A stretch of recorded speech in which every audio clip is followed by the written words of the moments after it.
ជួបគ្នាដំបងស្មានថាជាគូព្រេងវាសនា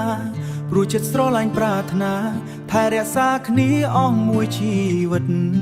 តែពេលវេលាកន្លងទៅឲ្យដឹងការពិតក្តីស្នេហ៍ដែលធ្លាប់តែចិត្ត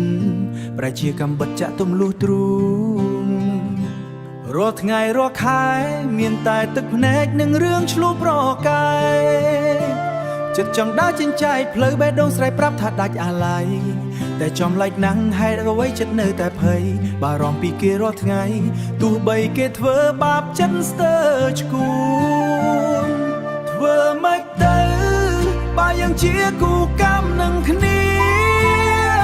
ជាតិមុនសាំងរឿងវេទនាជាតិណែទៅជាកម្មតាមលងមិនឡាស្រឡាញ់ផងឈឺចាប់ផងចិត្តចង់ដើរចេញតែខ្លាចដកចិត្តមិនរួចសោះឡើយអោព្រះអើយជួយប្រាប់ដោះស្រាយយ៉ាងណាដោះស្រាយយ៉ាងណារឿងរ៉ាវវែងឆ្ងាយកន្លងហួសទៅរាប់មិនអស់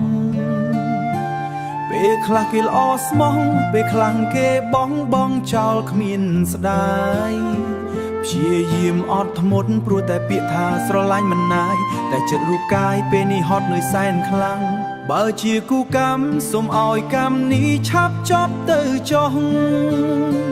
កុំឲ្យមានរឿងឆ្លោះហើយហួចចិត្តស្អិតទ្រូងទៀតអីបើត្រូវបែកគ្នាសូមឲ្យបែកដោយគ្មានស្រដីកុំឲ្យមានកម្មវេរីតាមចង់ពៀទៅជាតិក្រោយទៀតឡើយធ្វើមិនទៅបើយ៉ាងជាគូកម្មនឹងគ្នាជាតិមុនសាំងរឿងវេទនាជាតិណែទៅជាកម្មតាមលងមិនឡាស្រឡាញ់ផងឈឺចាប់ផងចិត្តចង់ដើរចេញតែខ្លាចដកចិត្តមិនរួចសោះឡើយអោព្រះអើយជួយប្រាប់ដោះស្រាយយ៉ាងណា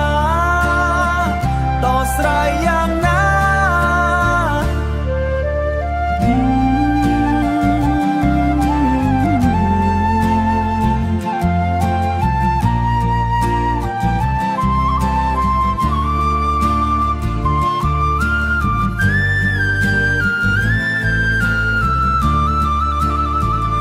សាច់រឿងស្នេហាមួយនេះសោកសៅហួរនឹងថ្លែងបានត្រឹមអង្គុយអ្នកឯង